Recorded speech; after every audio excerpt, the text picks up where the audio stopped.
It was a wedge-shaped, mid-engine two-seater penned by Giorgetto Giugiaro at PDEvolution and unveiled at the 1984 Turin Motor Show.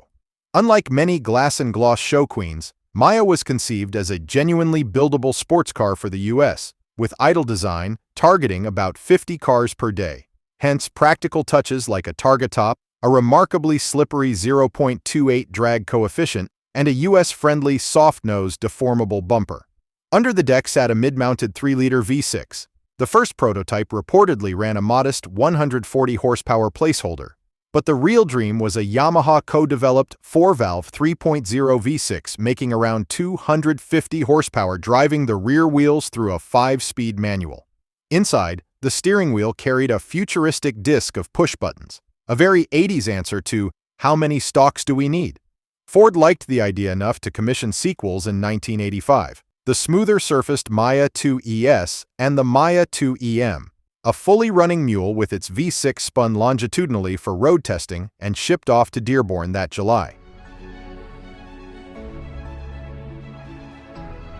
Dreamed up by GM styling chief Bill Mitchell with Bill Davis in his revived Studio X, the Phantom, also known internally as Madam X, was his swan song. A personal, rolling statement piece that looked back to the sweeping glamour of late-30s Cadillacs he'd once penned. Built in 1977 on a Pontiac Grand Prix chassis and skinned in fiberglass, it was a two-seat fastback with a hood long enough to host a small picnic. This wasn't a technology teaser so much as Mitchell saying, "Here's the kind of car I love." Pontiac initially humored the project, then cooled on it, and the finished mock-up became the star of an almost secret cameo at GM's Milford Proving Grounds. Because it never had a drivetrain or even a transmission, the Phantom avoided the awkward "what engine" conversation entirely, handy in an era of downsizing and gas shocks that didn't exactly celebrate glamour cars.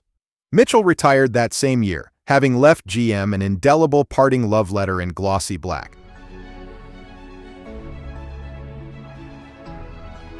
Shown on the 1977 Chicago show circuit, the K stands for camback, that abrupt aerotail championed by Wunibald Cam.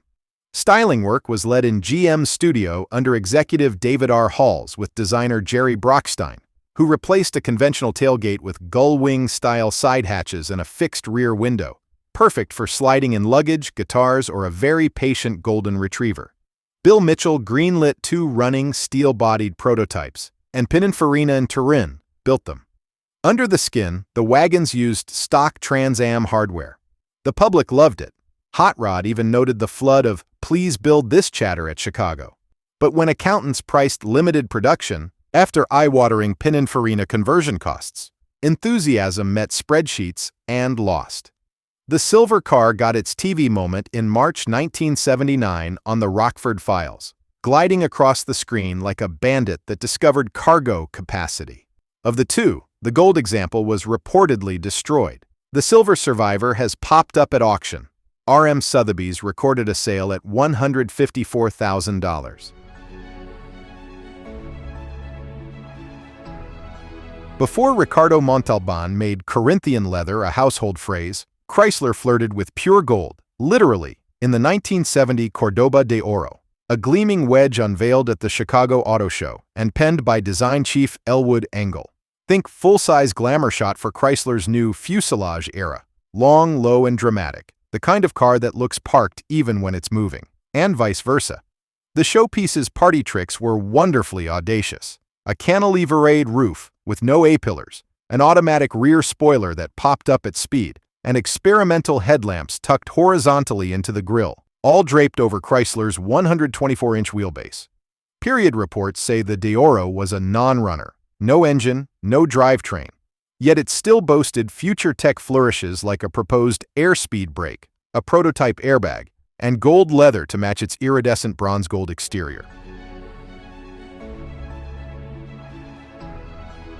The Pontiac CF428 was an Italo-American one-off built 1969–70 by Sergio Coggiola, with engineering design help from Paul Farrago, after John DeLorean asked his friend for a show-stopping Pontiac to tour the world's auto salons.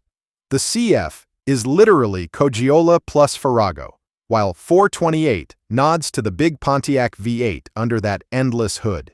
Sitting on a 1969 Grand Prix chassis, the CF428 wrapped familiar Detroit muscle in a crisp Turin wedge, retractable headlamps, frameless glass, and a clean two-seat cockpit aimed squarely at the driver.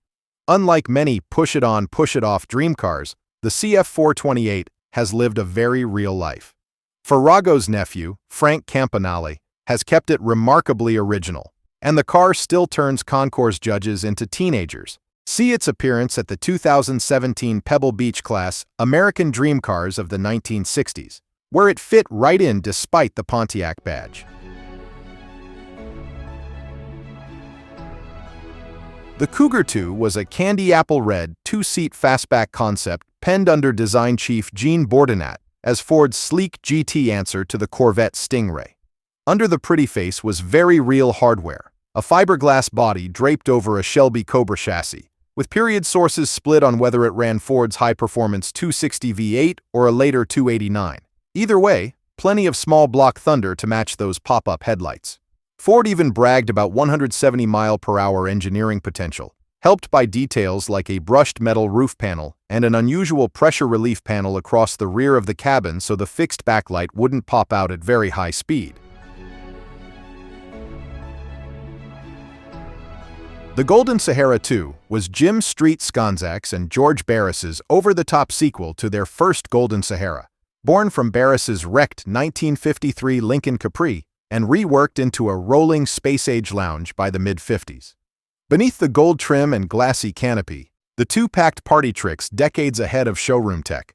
An aircraft-style yoke with a central control lever for go, stop, steer, short bumper antennas tied to an automatic emergency braking concept, and even remote control driving for look-ma, no-hands demos. Of course, the headline was its glowing tires, Goodyear's translucent neothane rubber with internal lighting, dreamed up as research for visibility and brake signal ideas, and later faithfully recreated for the car's restoration. The Golden Sahara 2 became a media darling, popping up in the 1960 Jerry Lewis film Cinderfella and on TV's I've Got a Secret, where it drove itself to gasps, because nothing sells futuristic better than a car that obeys a clicker. Harley Earl's Motorama Dream Car, shaped in the Chevrolet studio with a young Chuck Jordan helping give it that clean, almost Corvair preview tail and airy proportions. Shown on GM's traveling 1955 Motorama, the Biscayne broke the era's chrome and fins fever with a tidy, pillarless four-door hardtop body, rear-hinged back doors, and a low beltline that made the cabin feel like a rolling sunroom. Swivel front seats for graceful exits, and a dramatic wraparound stratospheric windshield. Under the show green skin, Chevy used the Biscayne as a spotlight for its all-new 265 cubic-inch small-block V8. Period documentation pegs the concept at about 215 horsepower, more than enough to back up its confident stance. After its show circuit glory, GM sent the one off to Warhoop's junkyard in Sterling Heights, Michigan, where it was literally cut into pieces.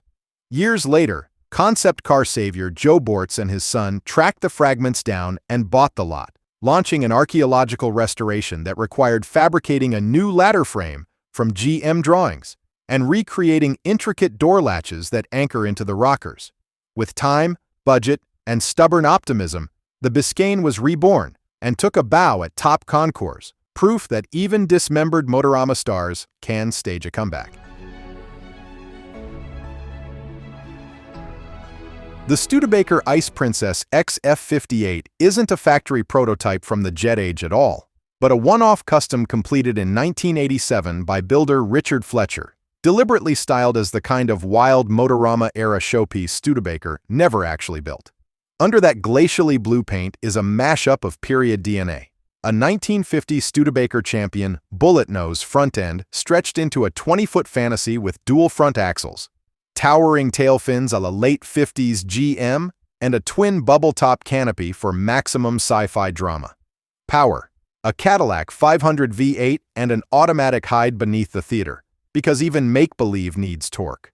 Though often labeled 1950, the Princess has lived a very real modern life. It toured shows and then settled into Chicago's Claremont collections, even popping up at the 2020 Chicago Auto Show, where it stole attention from brand-new SUVs like a retro Comet in a beige Galaxy.